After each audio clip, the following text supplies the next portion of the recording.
En toda la vida hay etapas secuenciales de crecimiento y desarrollo. El niño aprende a darse la vuelta, a sentarse, a gatear y después a caminar y correr. Todos los pasos son importantes y todos requieren su tiempo. No es posible saltearse ninguno. Esto es cierto en todas las fases de la vida, en todas las áreas del desarrollo. Ya se trate de tocar el piano o de comunicarse efectivamente con un compañero de trabajo. Esto vale para los individuos, los matrimonios, las familias y las empresas. Conocemos y aceptamos este hecho o principio del proceso en el ámbito de las cosas físicas, pero entenderlo en áreas emocionales, en las relaciones humanas e incluso en el campo del carácter personal es menos común y más difícil. Y aun cuando lo entendamos, aceptarlo y vivir en armonía con él es todavía menos común y más difícil. En consecuencia, a veces buscamos un atajo. Esperamos poder saltearnos alguno de esos pasos vitales para ahorrar tiempo y esfuerzo y cosechar de todos modos el resultado deseado. Pero, ¿qué sucede cuando intentamos saltearnos un proceso natural en nuestro crecimiento y desarrollo? Si uno es solo un jugador de tenis mediocre pero decide mejorar su juego para causar una mejor impresión, ¿cuál será el resultado? El pensamiento positivo por sí solo nos permitirá competir efectivamente con un profesional. ¿Qué sucede si uno hace creer a los amigos que toca el piano como un concertista, siendo que en realidad, y por el momento, toca como un principiante? Las respuestas son obvias. Simplemente es imposible violar, ignorar o abreviar el proceso de desarrollo. Ello es contrario a la naturaleza, y los presuntos atajos no pueden conducir más que a la decepción y la frustración. En una escala de 10 puntos, si yo estoy en el nivel 2 en algún campo y deseo pasar al nivel 5, primero tengo que alcanzar el nivel 3. Un viaje de 1000 kilómetros empieza con el primer paso, y solo puede darse un paso cada vez.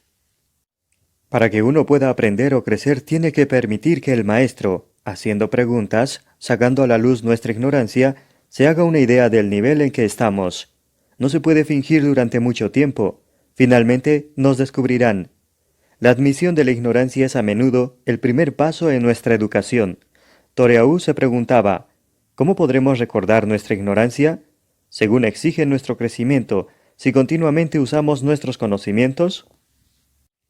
Recuerdo una oportunidad en la que dos mujeres jóvenes, hijas de un amigo mío, vinieron a verme llorosas y quejándose de la rudeza y la falta de comprensión que encontraban en su padre. Temían sincerarse con los padres por miedo a las consecuencias, y sin embargo necesitaban desesperadamente de su amor, comprensión y su guía.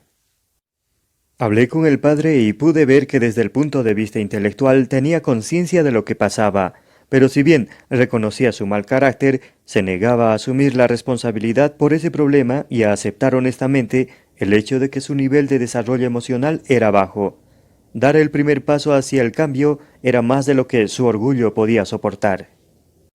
Para relacionarnos efectivamente con un cónyuge, con nuestros hijos, amigos o compañeros de trabajo, debemos aprender a escuchar, y esto requiere fuerza emocional.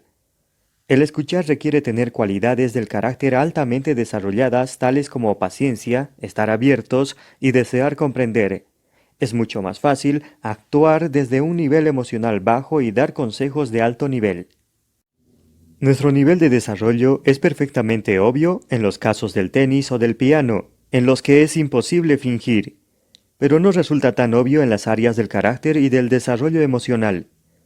Con un amigo o compañero podemos alardear o adoptar ciertas poses, podemos fingir, y durante algún tiempo tal vez tengamos éxito, por lo menos en público. Incluso podríamos engañarnos a nosotros mismos. Pero creo que la mayoría de nosotros conocemos la verdad acerca de lo que somos realmente por dentro, y creo que también la conocen muchos de quienes viven y trabajan con nosotros. En el mundo de las empresas he tenido frecuentes oportunidades de ver las consecuencias de intentar abreviar este proceso natural de crecimiento, cuando los ejecutivos pretenden comprar una nueva cultura productiva, calidad, moral y servicios al cliente, con discursos enérgicos, continuas sonrisas e intervenciones externas, o por medio de fusiones, adquisiciones o tomas de posesión, pero ignoran el clima de baja confianza producido por tales manipulaciones. Cuando estos métodos no les dan resultado, buscan otras técnicas de la ética de la personalidad, ignorando y violando constantemente los principios y procesos naturales en los que se basa una cultura de alta confianza. Recuerdo que yo mismo, como padre, violé este principio hace muchos años. Un día volví a casa para asistir a la fiesta de cumpleaños de mi hijita de 3 años, y la encontré en un rincón de una habitación, aferrada de modo desafiante a todos sus regalos, dispuesta a no permitir que los otros chicos jugaran con ellos. Lo primero que advertí fue que varios padres estaban presenciando aquel despliegue de egoísmo. Me sentí doblemente turbado porque en aquella época yo estaba dando cursos universitarios de relaciones humanas. Y yo conocía, o por lo menos intuía, las expectativas de aquellos padres. La atmósfera de la habitación estaba realmente cargada. Los chicos se apiñaban alrededor de mi hija tendiendo las manos, pidiendo que se les dejara jugar con los regalos que acababan de hacer, y mi hija se negaba con toda firmeza. Me dije, no hay duda de que tengo que enseñarle a mi hija a compartir. El valor de compartir es una de las cosas más básicas en las que creo. De modo que para empezar efectué una simple petición. Linda, por favor, ¿no compartirías con tus amigos los juguetes que te han regalado? No, respondió ella de modo tajante. Mi segundo método consistió en utilizar un pequeño razonamiento. Linda, si aprendes a compartir tus juguetes con ellos en tu casa, en las casas de ellos, tus amigos compartirán sus juguetes contigo. Una vez más, la respuesta inmediata fue no. Me sentí un poco más avergonzado, pues resultaba evidente que no podía ejercer ninguna influencia. El tercer método fue el soborno. Le dije suavemente, Linda, si lo compartes tendrás una sorpresa especial, te daré chicle. No quiero chicle, me espetó ella. Me estaba exasperando. Para mi cuarto intento recurrí al miedo y la amenaza. Si no los compartes vas a tener problemas. No me importa, gritó. Estas son cosas mías, no las tengo que compartir. Finalmente apelé a la fuerza. Tomé algunos de los juguetes y se los entregué a los otros chicos. Tomad, chicos, y jugad, les dije. Pero es posible que mi hija necesitara experimentar la posesión de esas cosas antes de poder prestarlas. En realidad, si no empiezo por poseer algo, ¿puedo realmente darlo? Ella necesitaba que yo, como padre, tuviera un nivel más alto de madurez emocional que le permitiera esa experiencia. Pero en aquel momento me importaba la opinión que aquellos padres tenían de mí, más que el crecimiento y desarrollo de mi hija y que nuestra relación. Empecé por pensar que yo estaba en lo cierto, ella debía compartir y se equivocaba al no hacerlo. Tal vez le impuse una expectativa de nivel superior simplemente porque en mi propia escala yo me encontraba en un nivel inferior. Yo no podía o no estaba dispuesto a brindar paciencia o comprensión, de modo que esperaba que ella diera cosas. Para compensar mi deficiencia, extraje fuerza de mi posición y autoridad y la obligué a hacer lo que yo quería que hiciera. Pero extraer fuerza genera debilidad. Debilita a quien toma esa fuerza porque refuerza la dependencia respecto de factores externos para conseguir que las cosas se hagan. Genera debilidad en la persona obligada a prestar su asentimiento, impidiendo el desarrollo del razonamiento independiente, el crecimiento y la disciplina interna. Y finalmente genera debilidad en la relación. El miedo reemplaza a la cooperación y las dos personas participantes en el intercambio se vuelven más arbitrarias y defensivas. ¿Y qué ocurre cuando cambia o desaparece la fuente de la fuerza? Ya consiste en el mayor tamaño o la mayor fuerza física, en la posición superior, en la autoridad, en credenciales, en símbolos de estatus, en el aspecto personal o en logros pasados. Si yo hubiera sido más maduro, habría confiado en mi fuerza intrínseca, en mi comprensión de lo que es compartir y del crecimiento, y en mi capacidad para amar y educar, y le habría permitido a mi hija elegir con libertad lo que quisiera, compartir o no compartir. Tal vez después de tratar de razonar con ella, podría haber desviado la atención de los chicos hacia un juego interesante, eliminando así toda aquella presión emocional volcada sobre la niña. He aprendido que, después de experimentar una sensación de posesión real, los niños comparten con naturalidad, libertad y espontaneidad. Según mi experiencia, hay momentos para enseñar y momentos que no son para enseñar. Cuando las relaciones son tensas y el aire está cargado emocionalmente, el intento de enseñar se percibe a menudo como una forma de juicio y rechazo. Se influye mucho más tomando al niño a solas, con tranquilidad, cuando la relación es buena, y discutiendo con él la enseñanza o el valor. Quizá la madurez emocional hubiera logrado lo que en aquel momento estaba más allá de mi nivel de paciencia y control interno. Es posible que la sensación de poseer tenga que preceder a la sensación auténtica de compartir.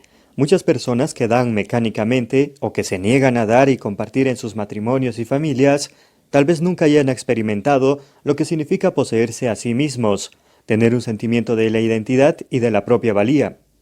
En realidad, el crecimiento de nuestros niños puede implicar que se les brinde la suficiente paciencia como para que les sea posible experimentar una sensación de posesión y también que seamos lo bastante sabios como para enseñarles el valor de dar y además proporcionarles el ejemplo. El modo en que vemos el problema es el problema. La gente suele sentirse intrigada cuando ve que suceden cosas buenas en las vidas de los individuos, las familias y las empresas basadas en principios sólidos. Admiran esa fuerza y madurez personales, esa unidad familiar o ese equipo de trabajo, o esa cultura organizacional sinérgica que tan bien sabe adaptarse. Y la pregunta que se hace de inmediato es muy reveladora para su paradigma básico. ¿Cómo lo ha hecho? Enséñeme la técnica. Lo que en realidad se está diciendo es, quiero un consejo o una solución rápida que alivien mi dolor en esta situación. La gente encuentra entonces personas que satisfacen su demanda y le enseñan lo que quería aprender. Durante algún tiempo, parece que esas habilidades y técnicas dan resultado. Tal vez eliminen algunos de los problemas agudos o de cosmética por medio de parches o aspirinas sociales. Pero subsiste la condición crónica subyacente, y finalmente aparecen nuevos síntomas agudos. Cuanto más recurre la gente a remiendos rápidos y más se centra en los problemas y el dolor agudos, en mayor medida ese mismo enfoque profundiza la condición crónica subyacente. El problema está en el modo en que vemos el problema. Examinemos de nuevo algunos de los trastornos descritos en la introducción de este capítulo y el impacto del pensamiento basado en la ética de la personalidad. He asistido a un curso tras otro sobre la dirección de empresas. Espero mucho de mis empleados y me empeño en ser amistoso con ellos y en tratarlos con corrección, pero no siento que me sean leales en absoluto. Creo que si por un día me quedara enfermo en casa, pasarían la mayor parte del tiempo charlando en los pasillos. ¿Por qué no consigo que sean independientes y responsables o encontrar empleados con esas características? La ética de la personalidad me dice que puedo emprender algún tipo de acción espectacular, sacudir la organización, cortar cabezas, que haga que mis empleados mejoren el desempeño y aprecien lo que tienen, o que puedo encontrar algún programa de entrenamiento motivacional que consiga comprometerlos, incluso que podría contratar nuevo personal que trabajara mejor. Pero, ¿no es posible que por debajo de esa conducta aparentemente desleal, los empleados se estén preguntando si yo en realidad actúo bien con ellos? ¿Deben creer que los estoy tratando como objetos mecánicos? ¿Hay algo de verdad en ello? En realidad, en un plano profundo, ¿no es así como los veo? Existe la posibilidad de que el modo en que considero a la gente que trabaja para mí forme parte del problema. Hay mucho que hacer y nunca tengo el tiempo suficiente. Me siento presionado y acosado todo el día, todos los días, 7 días por semana. He asistido a seminarios de control de tiempo y he intentado una media docena de diferentes sistemas de planificación. Me han ayudado algo, pero todavía no siento estar llevando la vida feliz, productiva y tranquila que quiero vivir. La ética de la personalidad me dice que fuera de allí tiene que haber algo, algún nuevo seminario o planificador que me ayude a controlar todas esas presiones de una manera más efectiva. Pero, ¿no existe la posibilidad de que la efectividad no sea la respuesta? ¿El hecho de hacer más cosas en menos tiempo determinará una diferencia o solo aumentará la rapidez con la que reacciono ante las personas y circunstancias que parecen controlar la vida? ¿No puede ser que deba haber ciertas cosas de una manera más profunda y fundamental? ¿Algún paradigma interior que afecta el modo en que veo mi tiempo, mi vida y mi propia naturaleza? Mi matrimonio se ha derrumbado. No nos peleamos ni nada por el estilo. Simplemente ya no nos amamos. Hemos buscado asesoramiento psicológico, hemos intentado algunas cosas, pero no podemos volver a revivir nuestros antiguos sentimientos. La ética de la personalidad me dice que tiene que haber algún nuevo libro o un seminario en el que la gente saque a la luz sus sentimientos, algo que ayudaría a mi esposa a entenderme mejor, o tal vez esto sea inútil y solo una nueva relación me procurará el amor que necesito. Pero, ¿es posible que mi esposa no sea el verdadero problema? ¿Puedo estar otorgando poder a las debilidades de mi esposa y haciendo que mi vida dependa de la manera en que me tratan? Tengo algunos paradigmas básicos acerca de mi esposa, acerca del matrimonio, de lo que es realmente el amor, que están alimentando el problema. Advierte el lector cuán poderosa es la influencia de los paradigmas de la ética de la personalidad sobre el modo en que vemos y resolvemos nuestros problemas. Se den cuenta o no, muchas personas se están desilusionando con las promesas vacías de la ética de la personalidad. Mientras viajaba por el país y trabajaba con empresas, descubrí que los ejecutivos que piensan a largo plazo están perdiendo interés en la psicología de excitación pasajera y los oradores motivacionales, que lo que realmente hacen es contar historias entretenidas mezcladas con trivialidades.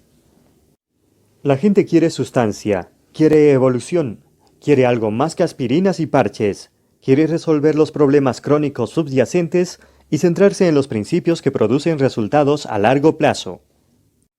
Un nuevo nivel de pensamiento.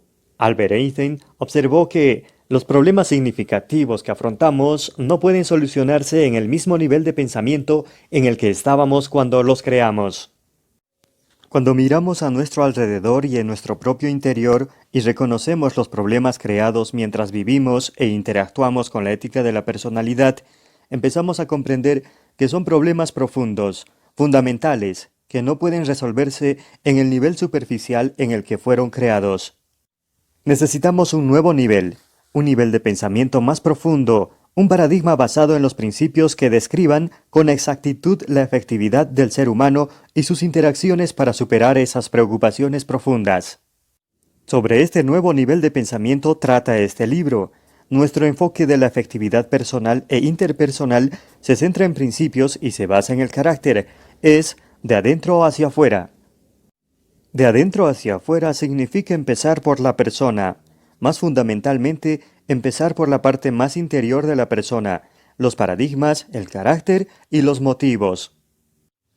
También significa que si uno quiere tener un matrimonio feliz, tiene que ser el tipo de persona que genera energía positiva y elude la energía negativa en lugar de fortalecerla.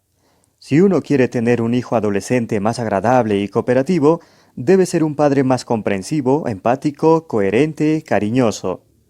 Si uno quiere tener más libertad, más margen en el trabajo, debe ser un empleado más responsable, más útil, más colaborador. Si uno quiere despertar confianza, debe ser digno de confianza. Si uno aspira a la grandeza secundaria del talento reconocido, debe centrarse primero en la grandeza primaria del carácter. El enfoque de adentro hacia afuera dice que las victorias privadas preceden a las victorias públicas, que debemos hacernos promesas a nosotros mismos y mantenerlas ante nosotros, y solo después hacer y mantener promesas ante los otros. Dice también que es fútil poner la personalidad por delante del carácter, tratar de mejorar las relaciones con los otros antes de mejorarnos a nosotros mismos. De adentro hacia afuera es un proceso, un continuo proceso de renovación basado en las leyes naturales que gobiernan el crecimiento y el progreso humanos.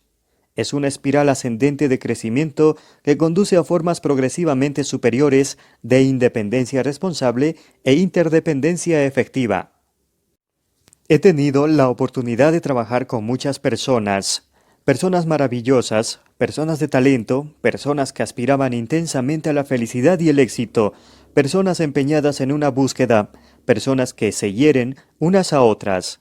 He trabajado con ejecutivos, alumnos universitarios, grupos religiosos y cívicos, familias y matrimonios, y en toda mi experiencia nunca he encontrado soluciones duraderas a los problemas, felicidad y éxito perdurables que procedieran de afuera hacia adentro. Según lo que he visto, el paradigma de afuera hacia adentro genera personas infelices que se sienten sacrificadas e inmovilizadas, concentradas en los defectos de otras personas y en las circunstancias a las que atribuyen la responsabilidad por su situación de estancamiento. He visto matrimonios desdichados en los que cada cónyuge quería que cambiara el otro, en los que cada uno confiesa los pecados del otro, en los que cada uno quiere moldear al otro. He visto disputas laborales en las que se consumían cantidades enormes de tiempo y energía tratando de crear leyes que obligaran a la gente a actuar como si realmente existiera un fundamento de confianza. Miembros de nuestra familia han vivido en 3 de los puntos más calientes de la Tierra, Sudáfrica, Israel e Irlanda, y creo que la fuente de los continuos problemas de esos lugares ha sido el paradigma social dominante, de afuera hacia adentro. Cada uno de los grupos implicados está convencido de que el problema está allí afuera y de que si ellos, es decir, todos los otros implicados, entraran en razón o desaparecieran de la vista, ese problema quedaría resuelto. De adentro hacia afuera significa para la mayoría de las personas un cambio dramático de paradigma, en gran medida a causa del poderoso efecto del condicionamiento y del actual paradigma social de la ética de la personalidad. Pero mi propia experiencia, tanto la personal como la resultante del trabajo con miles de otras personas, y el cuidadoso examen de individuos y sociedades que han tenido éxito en la historia, me han convencido de que muchos de los principios encarnados en los 7 hábitos se encuentran profundamente arraigados en nuestro interior, en nuestra conciencia moral y en nuestro sentido común. Para reconocerlos y desarrollarlos, con el fin de dar respuesta a nuestras preocupaciones más profundas, tenemos que pensar de otro modo, llevar nuestros paradigmas a un nivel nuevo, más profundo, de adentro hacia afuera. Si procuramos sinceramente comprender e integrar estos principios en nuestras vidas, estoy convencido de que descubriremos y redescubriremos la verdad de esta observación de T.S. Eliot. No debemos dejar de explorar porque al final de nuestra exploración llegaremos a nuestro punto de partida y conoceremos el lugar por primera vez. Panorama general de los 7 hábitos. Somos lo que hacemos día a día, de modo que la excelencia no es un acto, sino un hábito. Aristóteles. Básicamente nuestro carácter está compuesto por nuestros hábitos. Siembra un pensamiento, cosecha una acción. Siembra una acción, cosecha un hábito. Siembra un hábito, cosecha un carácter. Siembra un carácter, cosecha un destino, dice el proverbio. Los hábitos son factores poderosos en nuestras vidas, dado que se trata de pautas consistentes, a menudo inconscientes, de modo constante y cotidiano, expresan nuestro carácter y generan nuestra efectividad o inefectividad. Según dijo alguna vez el gran educador Horace Mann, los hábitos son como hebras. Si día tras día las trenzamos en una cuerda, pronto resultará irrompible. Personalmente, no estoy de acuerdo con la última parte de esta sentencia. Sé que los hábitos no son irrompibles. Es posible quebrarlos. Pueden aprenderse y olvidarse, pero también sé que hacerlo no es fácil ni rápido. Supone un proceso y un compromiso tremendo. Quienes fuimos testigos del viaje lunar de la Apolo 11, nos quedamos sorprendidos al ver a un hombre caminar sobre la Luna y volver a la Tierra. Calificativos como fantástico e increíble resultaban inadecuados para describir lo que estaba sucediendo en aquellos días memorables. Pero para llegar allí, esos astronautas tuvieron literalmente que romper y desprenderse de la tremenda atracción gravitatoria de la Tierra.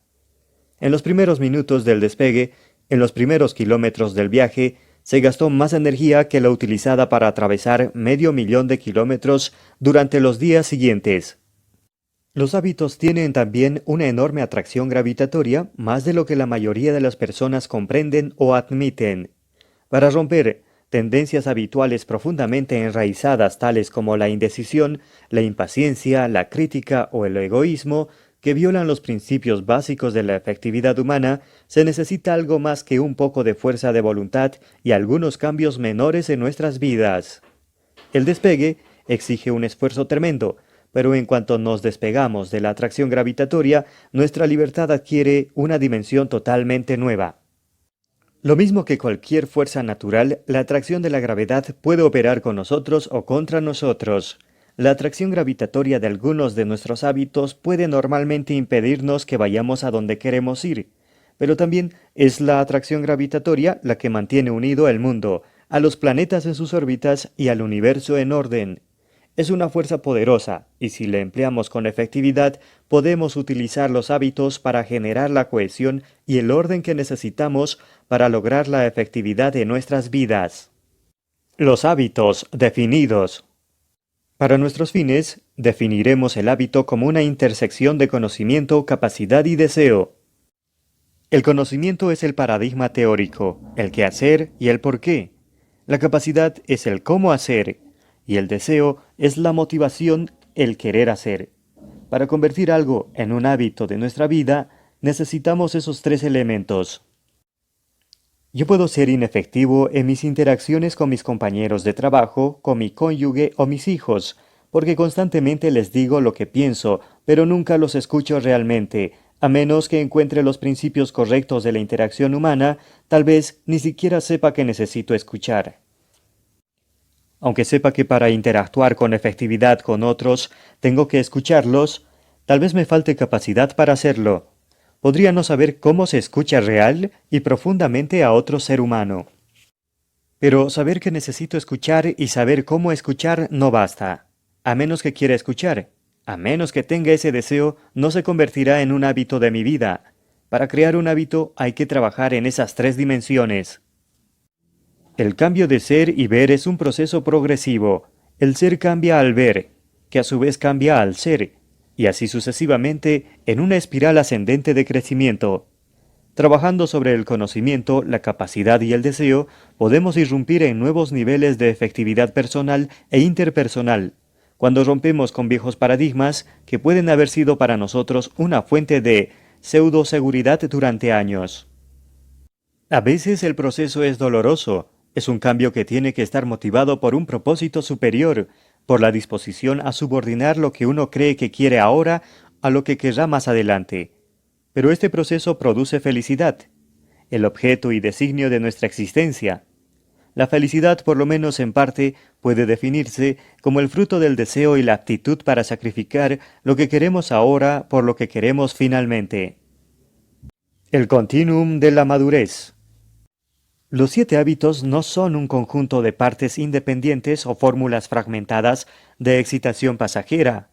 En armonía con las leyes naturales del crecimiento, proporcionan un enfoque gradual, secuencial y altamente integrado del desarrollo de la efectividad personal e interpersonal. Nos mueven progresivamente sobre un continuum de madurez desde la dependencia hacia la independencia y hasta la interdependencia. Todos empezamos nuestra vida como niños totalmente dependientes de otros. Somos dirigidos, educados y sustentados completamente por otros. Sin sus cuidados, solo viviríamos unas horas o a lo sumo unos pocos días. Después, gradualmente, a lo largo de los meses y años siguientes, nos volvemos cada vez más independientes, física, mental, emocional y económicamente, hasta que por fin podemos, en lo esencial, hacernos cargo de nuestra persona de una manera autodirectiva y autosuficiente. Cuando seguimos creciendo y madurando, tomamos cada vez más conciencia de que toda la naturaleza es interdependiente, de que existe un sistema ecológico que la gobierna a ella y también a la sociedad. Además, descubrimos que los más altos logros de nuestra naturaleza tienen que ver con las relaciones con los otros, que la vida humana también es interdependiente. Nuestro crecimiento desde la infancia hasta la edad adulta se realiza en consonancia con las leyes naturales, y existen muchas dimensiones del crecimiento. El hecho de que alcancemos nuestra total maduración física, por ejemplo, no necesariamente nos asegura una simultánea madurez mental o emocional. Por otro lado, la dependencia física no significa que una persona sea mental o emocionalmente inmadura.